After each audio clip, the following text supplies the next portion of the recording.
The Archbishop mentioned earlier that we have not sufficiently stepped up to the plate.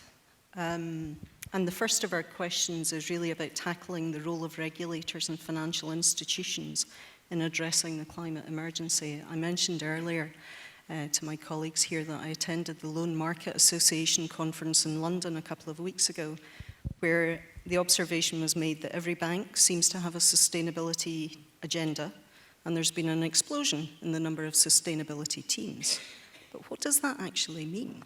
Is it just ticking a box to say we've got people here that look at CO2 emissions? And really, what does it mean in terms of what we should be doing as a sector within this particular crisis? Yeah. Robert, do you have a view? Sure.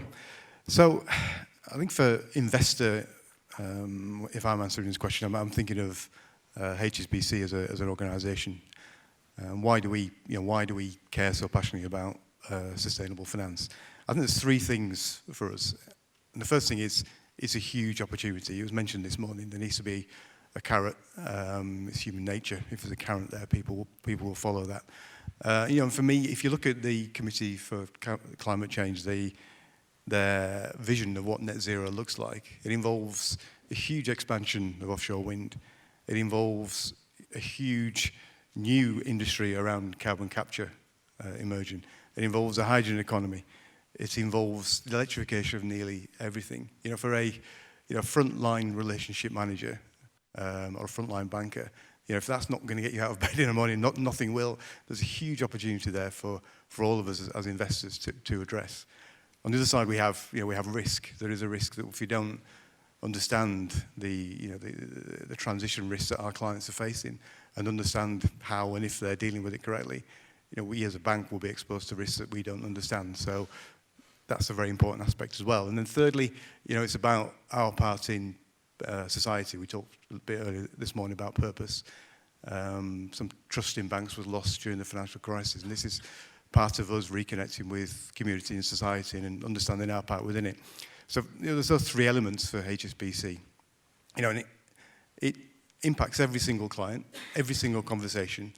And we were talking earlier, eventually this will become business as usual for our relationship managers. This is a vision that we have. We are training as many as we can in sustainability and climate change, so they're equipped to have these conversations. So for us, there's a real, genuine passion around this subject. So I think the capital is there for us, from us as a debt bank, a debt financier. And I think from the other side, in terms of the projects, renewables have been a huge success. Capital has flowed to renewable projects because, in my view, there's been clear pricing and intention, pricing signals and intention from government through subsidy, through contract for differences, through FITs and through ROCs. We're moving to a stage where maybe those subsidies are no longer needed and it'll be more of a commercial operation, which will be a great step forward from where we were. But through having subsidies, a huge amount of capital has flowed to projects and has enabled the huge cost reductions in renewables to occur.